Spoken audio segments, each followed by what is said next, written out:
con todo gusto quisiéramos compartir los principales hallazgos que hemos tenido, ¿no es cierto?, producto de este estudio, ¿no es cierto?, que hemos denominado competencias del formador de formadores, ¿no es cierto?, y que la efectuamos, ¿no es cierto?, o que logramos levantar esas competencias en función de una revisión sistemática de literatura. No sé si pueden pasar a la siguiente, por favor. Bueno, los méritos no son de ninguna manera únicamente míos, ¿no es cierto?, sino que acá tenemos un equipo de investigación, ¿no es cierto?, que, digamos, con el auspicio y con el financiamiento del Ministerio de Educación de Chile, ¿no es cierto?, que financió un proyecto de mayor envergadura y dentro del cual, ¿no es cierto?, los resultados de este estudio son los que nosotros quisiéramos compartir, ¿no es cierto?, en base a este proyecto de mejoramiento de la formación inicial docente, ¿no es cierto?, en este caso de la Universidad de Concepción, que es la institución en la cual yo participo, ¿no es cierto?, y que responde a toda la política que en Chile se ha venido instalando para fortalecer justamente la formación inicial de profesoras y profesores. La siguiente, por favor.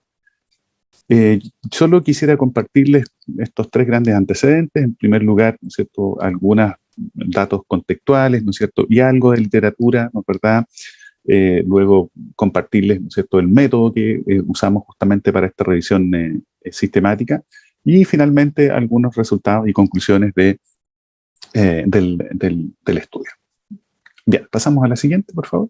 Entonces vamos a partir por los antecedentes contextuales y algo de literatura. Quisiera compartirles también una imagen del campus universitario, ¿cierto?, que está en la ciudad de Concepción, ¿no es verdad?, que es una ciudad al sur de la capital, Santiago de Chile. Bien, la siguiente entonces. Bueno, miren, yo diría, colegas, que aquí hay muchos más, pero yo creo que dentro de lo que nosotros nos ha venido preocupando, ¿no es cierto?, hay tres antecedentes contextuales que han impactado la educación superior. En primer lugar, y esto ustedes lo saben muchísimo mejor, ¿no es cierto?, que yo, ¿no es cierto?, tiene que ver con este aumento dramático que ha exhibido la matrícula en educación superior. ¿Ya? Los datos ahí, la verdad es que no es necesario hacer mucho análisis, ¿no es cierto? Hablan de un crecimiento de 50% en 7 años, ¿no es cierto?, para el periodo, ¿no es cierto?, 2007-2013, entre 2008 y 2017. En Chile la matrícula creció 50,1%, ¿no es cierto?, lo que coincide con las cifras internacionales y es muy similar a lo que ocurre en general en nuestros países, ¿no es cierto? Y esto ha traído, bueno, varias consecuencias. En primer lugar, la incorporación de nuevos grupos de estudiantes, es decir, hoy día están asistiendo a la universidad estudiantes pertenecientes a grupos sociales que hace 20, 25, 30 años prácticamente tenían escasa participación en el nivel de educación superior. Y eso es muy bueno, ¿no es cierto? Pero al mismo tiempo pone muchos desafíos para las instituciones de educación superior, en particular para las universidades, ¿no es cierto?, que son instituciones que se han apegado, ¿no es cierto?, a la tradición, ¿no es cierto?, en la formación, ¿no es cierto?, con esquemas tal vez mucho más rígidos, y eso aquí ya se ha discutido, ¿no es verdad?, etcétera, etcétera. Bien, entonces, bueno, ese es el primer fenómeno que a nosotros nos parece, ¿no es cierto?, relevante, ¿no es cierto?, de discutir. En segundo lugar, algo que también aquí se ha dicho, ¿no es verdad?, y que tiene que ver con algo que nosotros hemos denominado esta fiebre del campo, ¿ya? Y que no es otra cosa más que es una metáfora, por favor, colegas, me perdonan desde ya, y tiene que ver justamente con, bueno, con todas estas modificaciones, ¿no es cierto?, a las estructuras curriculares, ¿no es cierto?, todo lo que tiene que ver con estos enfoques de competencias, resultados de aprendizaje, subcompetencia, en fin, ¿no es verdad? Entonces, hay una agenda, ¿no es cierto?, muy ajetreada que han venido desarrollando las instituciones de educación superior, particularmente estimuladas, ¿no es cierto?, desde el inicio del proyecto Tuning en Europa y en América Latina, ¿no es cierto? Hay algunas que obviamente desde antes ya habían comenzado con estos cambios, ¿no es verdad? Pero yo diría que a partir de allí, ¿no es cierto?, formalmente las instituciones ya comenzaron, ¿no es cierto?, a avanzar en esas modificaciones. Bien. Ese es el segundo antecedente que para nosotros es muy relevante.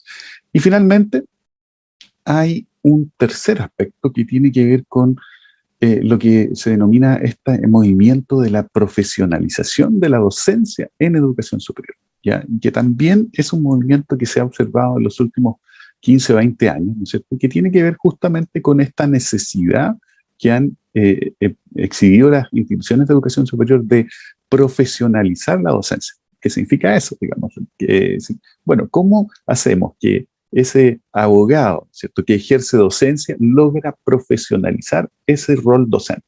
O cómo hacemos que ese médico, ¿no es cierto?, que ejerce docencia logra profesionalizar esa docencia. O cómo hacemos que esa ingeniera, ¿no es cierto?, que ejerce docencia logra profesionalizar. Bien, y ahí, ¿no es cierto?, las universidades han desarrollado una cantidad de acciones impresionantes. Ustedes saben muy bien que en nuestras instituciones, ¿no es cierto?, habitualmente, ¿no es cierto?, estamos que se nos ofrecen capacitaciones, ¿no es cierto?, cursos, ¿no es verdad?, seminarios sobre docencia, ¿no es cierto? Es el que organiza la Corporación PERCE de algún modo también va en esa dirección. En fin, entonces, todo ese movimiento ha generado, ¿no es cierto?, un impacto relevante, ¿no es cierto?, y ha implicado que las instituciones de educación superior comiencen a levantar perfiles, de perfiles docentes, entre comillas, perfiles de competencias pedagógicas que debería exhibir un docente de educación superior. Bien. Y han desarrollado al mismo tiempo acciones de profesionalización docente. La única, tal vez, restricción que nosotros hemos visto hasta aquí es que mayoritariamente esas competencias pedagógicas han sido de carácter genérico. Es decir, se propone un perfil, ¿no es cierto?, docente del profesor o la profesora universitaria o de la educación superior, en fin, pero no distinguen por área. ¿Ya? O sea, existen estudios, sí, es para ser justo, hay. Lo que pasa es que yo diría que aún están subrepresentados. Entonces, ese antecedente nos llevó a preguntarnos, bueno, ¿qué necesita en Chile un profesor universitario o una profesora universitaria que a su vez forma otros profesores y otras profesoras? Es decir, ¿qué competencias o cuál es el perfil de competencias del formador de formadores? ¿De acuerdo? Bueno, pasamos a la siguiente, por favor. Para eso nos propusimos, formulamos el siguiente objetivo, ¿no es cierto?, ¿no?, que se desprende de la inquietud que acabamos de presentar, ¿no es cierto?, y que está relacionado justamente con la definición de este perfil de competencia docente, ¿no es cierto?, del formador de formadores de nuestra institución, ¿no es verdad?, y que pueda ofrecer acciones que tiendan a garantizar, en este caso, el fortalecimiento de la formación inicial docente, que es lo que le preocupa, ¿no es cierto?, a la institución y yo diría que a todas las instituciones que en Chile por lo menos forman profesoras y profesores. Bien, pasamos a la siguiente, por favor. Entonces, bueno, cuando uno revisa la literatura, ¿ya?, y aquí vamos a ser muy, muy específicos, la verdad, porque es lo que uno ve, digamos. Uno se encuentra con estudios de dos clases. Nosotros por lo menos lo clasificamos en dos tipos de estudios. En primer lugar, aquellos estudios, ¿no es cierto?, que se han dedicado de algún modo a levantar perfiles genéricos de lo que requiere exhibir un docente de educación superior. Bien, eso es, digamos, un grupo, ahí hay un grupo de estudios, ¿no es cierto?, importante, ¿no es cierto?, que de algún modo identifican, ¿no es cierto?, lo que debe exhibir un profesor o una profesora de educación. ¿Ya? Pero, al mismo tiempo, nosotros nos encontramos, ¿no es cierto?, con varios estudios que de algún modo pretenden levantar perfiles específicos de un docente que forma a formadores, ¿no es cierto?, un profesor que forma a otros profesores. Y ahí también hay un conjunto, ¿no es cierto?, yo diría que esto es bastante reducido en comparación con la revisión de literatura que tuvimos que hacer, que ya vamos a compartir algunos antecedentes. Entonces, bueno, eso nos hizo, de algún modo, decir, bueno, pareciera ser que también, a pesar de que uno no lo ve, ¿no es cierto?, pareciera ser que también la literatura se ha preocupado de avanzar en levantar perfiles específicos. Es decir, no es lo mismo, ¿no es cierto?, un docente que forma profesoras y profesores que un docente que forma, ¿no es cierto?, médicos, o que un docente que forma ingenieras e ingenieros, o un docente, en fin. ¿Me comprende? Entonces, eso nos hizo justamente, digamos, decidirnos por esta revisión sistemática de literatura, y que es la que vamos a pasar a contar algunos antecedentes de su método en la siguiente diapositiva. Bueno, entonces, ¿qué es lo que hicimos? Si podemos pasar a la siguiente, por favor. Bueno, de la aproximación metodológica, ¿qué es lo que hicimos? La siguiente, por favor. Este esquema, ¿no es cierto?, que representa de manera muy ejecutiva el estudio de revisión de literatura que se hizo. Bueno, aquí está el objetivo que ya mencionamos, ¿no es cierto?, que en realidad aquí lo afinamos un poco porque, como les comentaba, esto esta revisión sistemática es parte de un proyecto de mayor envergadura, ¿no es cierto?, y cuyo objetivo fue justamente construir un perfil docente del formador de formadores a través de la revisión de literatura, ¿no es cierto?, y también de algunos marcos reguladores que norman la formación inicial docente en Chile. Bueno, para eso, ¿no es cierto?, en primer lugar, lo que hicimos fue definir algunas estrategias de búsqueda y criterios de selección. ¿Cómo cuáles? Primero, que fueran, ¿no es cierto?, fuentes de información digitales, ¿no es cierto?, cuya data de publicación fuera de los últimos 5 años, ¿no es cierto?, que tuvieran procedencia, en este caso, de investigaciones anglosajonas y estudios hispanoamericanos, ¿no es cierto?, provenientes de revistas indexadas, ¿no es cierto?, y que el tipo de texto, ¿no es cierto?, fuera, en este caso, ¿no es cierto?, investigaciones que comunicaran resultados, ¿no es cierto?, justamente de esos estudios.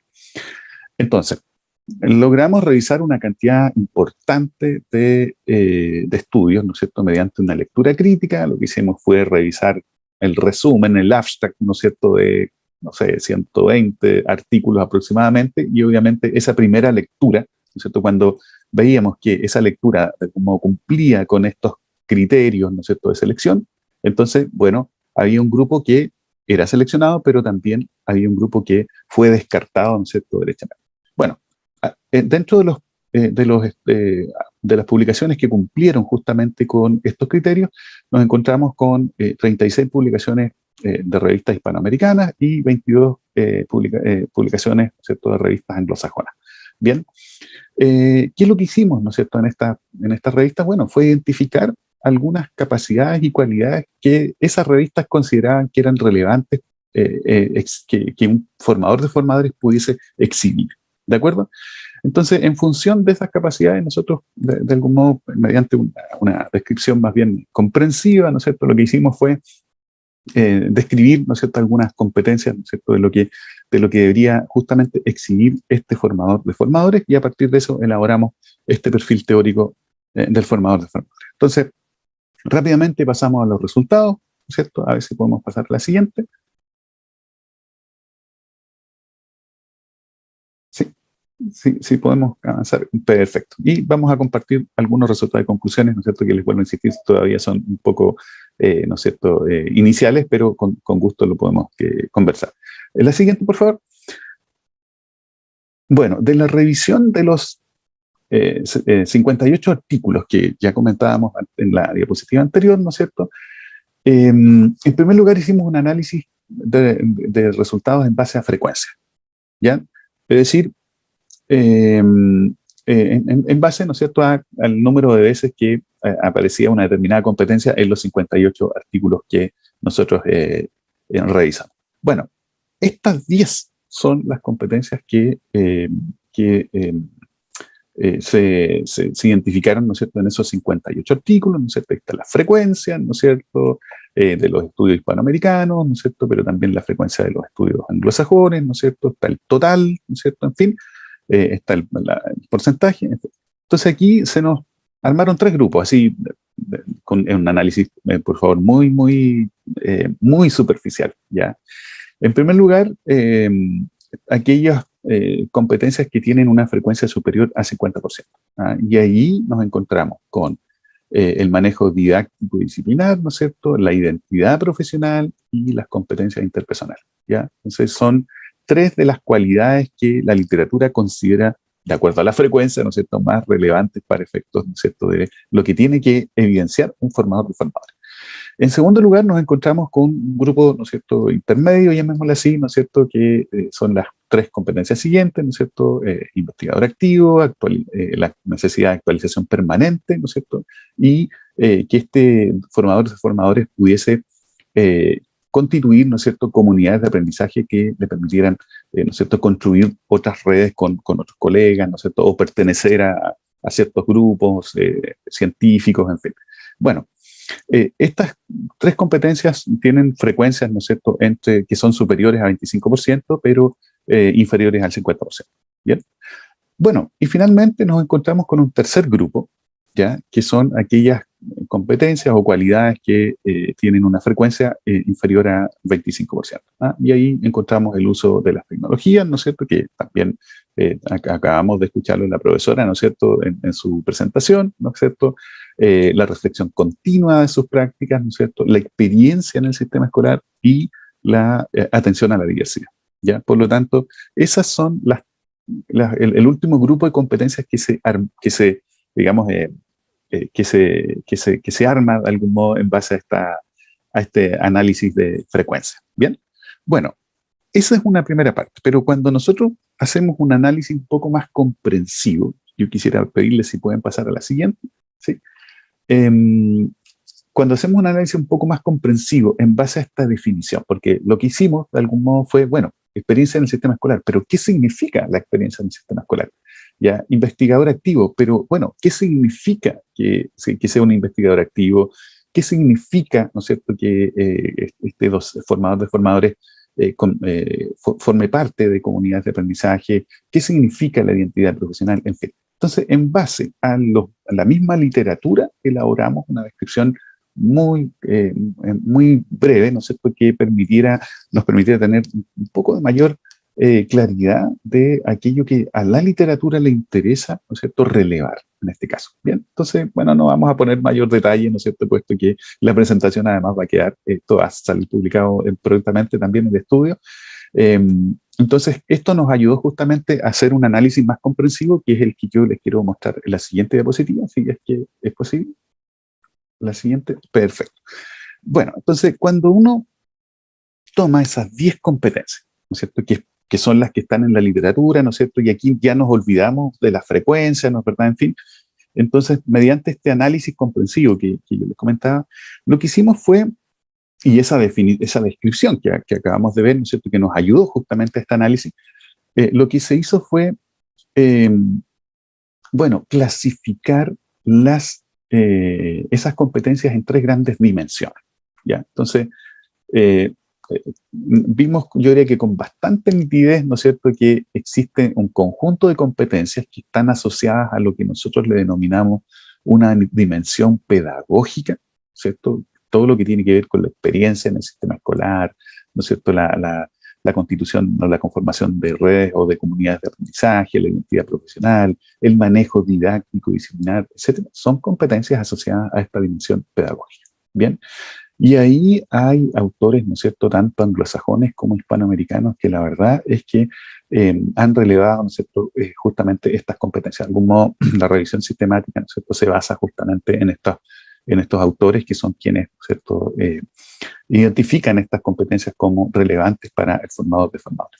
Pero además, ¿no es cierto?, logramos identificar una segunda dimensión que nosotros denominamos dimensión investigativa, y que, ¿no es cierto?, está vinculado a todas aquellas competencias, ¿no es cierto?, que hablan de este investigador activo, ¿no es cierto?, de la reflexión continua de las prácticas que tiene que tener el formador de formadores y en general un docente universitario. Yo diría que aquí existen también algunas competencias que son evidentemente transversales también en la docencia, en la educación superior, la actualización permanente, etcétera. Consideramos que también es otra de las competencias, ¿no es cierto?, que conforman esta dimensión investigativa, ¿no es cierto?, y que evidentemente está respaldada en todos estos autores. Y finalmente nos apareció una tercera dimensión que nosotros denominamos dimensión transversal, ¿no es cierto?, y que se hace cargo de algún modo de algunas variables emergentes, llamémosle así, que tienen que ver con el uso de tecnologías, ¿no es cierto?, con esta necesidad de que los docentes, ¿no?, formadores de formadores cuenten con competencias interpersonales, esto de la atención a la diversidad, ¿no es cierto?, a perfiles tan diversos del estudiante de educación superior actual, ¿no es verdad?, etcétera. Son dimensiones emergentes, les vuelvo a insistir, que durante las últimas 2 décadas, ¿no es cierto?, han venido interpelando a las instituciones de educación superior justamente para que puedan avanzar, ¿no es cierto?, en lograr esos perfiles. Bien, bueno, así en rasgos muy generales, esos son los principales hallazgos de este estudio. Yo quisiera compartirles también de manera muy preliminar algunas conclusiones a las que hasta aquí hemos podido llegar. Si pasamos a la siguiente, por favor. Bueno,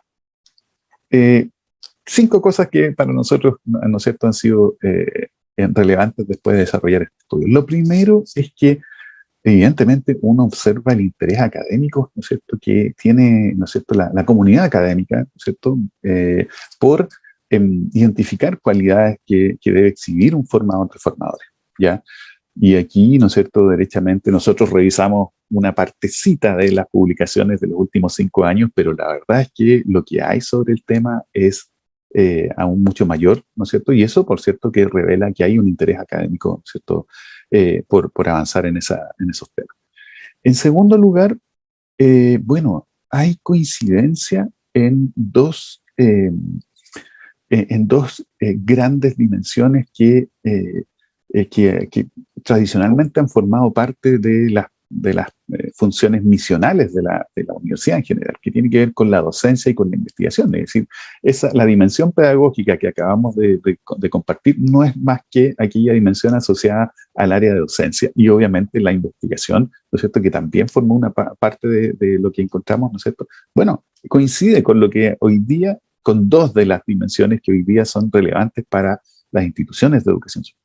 Ahora, también es cierto que en este caso la relación entre docencia e investigación es una relación que ha sido ampliamente discutida en la literatura, ¿ya? Y que forma parte del discurso habitual de las instituciones de educación superior, pero aún existen desafíos, ¿no es cierto?, respecto de su vínculo efectivo, ¿ya? Porque hasta aquí yo diría que hay tal vez una visión excesivamente romántica, ¿no es cierto?, de que la investigación y la docencia, ¿no es verdad?, tienen que ser dos actividades que están muy vinculadas, ¿no es cierto?, en fin, pero concretamente lo que se ha hecho, ¿no es cierto?, es más bien, ¿no es cierto?, formar parte un poco de ese discurso más romántico, como les comentaba. Bueno, en tercer lugar, la dimensión transversal, ¿no es cierto?, exige justamente que se favorezcan, ¿no es cierto?, cualidades, ¿no es cierto?, asociadas a esta diversidad de perfiles del estudiantado. Ya es lo que conversábamos al inicio, es decir, esto de que hoy día en Chile tenemos estudios, por ejemplo, y que es probablemente muy similar a lo que ocurre en los países de América Latina, ¿no es cierto?, hasta hace algunos años, 7 de cada 10 estudiantes en Chile son primera generación. ¿Ya?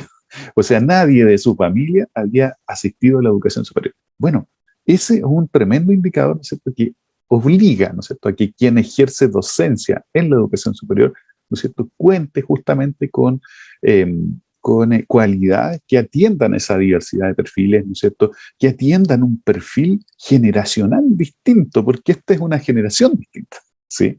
Por lo tanto, eso obviamente genera, ¿no es cierto?, que esta dimensión transversal cobre una relevancia, ¿no es cierto?, muy, muy importante. Bueno, en cuarto lugar, hay concurrencia, ¿no es cierto?, en este caso de estas tres dimensiones, ¿no es cierto?, la pedagógica, investigativa y la transversal, ¿no es cierto?, puesto que son aquellas dimensiones que desde la literatura actualizada configuran, ¿no es cierto?, un marco que permite el desarrollo de un perfil del formador de formador. ¿Ya? Por lo tanto, me parece que nosotros quedamos bastante conformes en general con la revisión que se hizo, ¿no es cierto? El perfil ahora ya se validó con una muestra de 500 estudiantes y 120 profesores, ¿no es cierto? En fin, eso forma parte de la segunda fase de este proyecto, ¿no es cierto? En fin, bueno, y finalmente, digamos, comentarles también que, bueno, yo creo que estos hallazgos tienen necesariamente que ser transferibles a las decisiones de las instituciones de educación superior. Vimos en el día 2, creo, ¿no es cierto?, digamos, una jornada, ¿no es cierto?, que se desarrolló en el marco de este evento, ¿no es cierto?, sobre la investigación aplicada. Bueno, yo siento que la investigación no está llegando donde tiene que llegar, no está resolviendo lo que tiene que resolver. Entonces, me parece que esta es una posibilidad concreta justamente para hacer una contribución muy pequeñita, por cierto, ¿no es cierto?, para adoptar, por ejemplo, ¿no es cierto?, perfiles, porque aquí hay un perfil que no se elaboró, ¿no es cierto?, así como por sentido común, ¿no es verdad? No, se hizo una revisión de literatura, el perfil se validó con una muestra importante de estudiantes, profesores, ¿no es cierto?, en fin. Por lo tanto, vamos a llegar, ¿no es cierto?, a formular un perfil, yo diría, con alto nivel de validez, ¿no? ¿Verdad? Bueno, eso me parece que tiene que ser un espacio para que, en este caso, la universidad lo transfiera, ¿no es cierto? Pero además, porque adoptar un perfil, ¿no es cierto? No solamente en quien forma formadores, en ingenieros o ingenieras que forman a otros y a otras ingenieras o ingenieros, ¿no es cierto? En médicos que forman a otros médicos, etcétera. ¿Ya? Adoptar un perfil exige, ¿no es cierto?, que exista un sistema de evaluación sistemático, ¿sí?, que tome decisiones, por ejemplo, en este caso, en materia de contratación. Es decir, bueno, este es el perfil de formador de formador. ¿Ya? ¿Qué tipo de contrataciones necesito para que cumpla justamente con ese perfil? ¿No es verdad? Y además, porque se puede convertir efectivamente en una herramienta, me parece, concreta para favorecer la promoción, ¿no es cierto?, la promoción de docentes, ¿no es cierto?, mediante criterios claros, ¿no es cierto?, definidos, que es lo que habitualmente no pasa, por lo menos en nuestra universidad. Muchas veces uno quiere que los criterios sean, ¿no es cierto?, muy claros, ¿no es cierto?, que estén, ¿no es cierto?, que sean transparentes, ¿no es verdad? En fin, bueno, yo creo que un perfil, ¿no es cierto?, consensuado, con un buen sistema de evaluación, de seguimiento, de apoyo, en fin, puede contribuir, ¿no es cierto?, a que justamente esos criterios de contratación y de promoción puedan ser, ¿no es cierto?, digamos, ampliamente conocidos, ¿no es cierto?, y puedan ser claros, ¿no es cierto?, ante las necesidades, ¿no es cierto?, de estos temas que son también tan, ¿no es cierto?, delicados. Bien.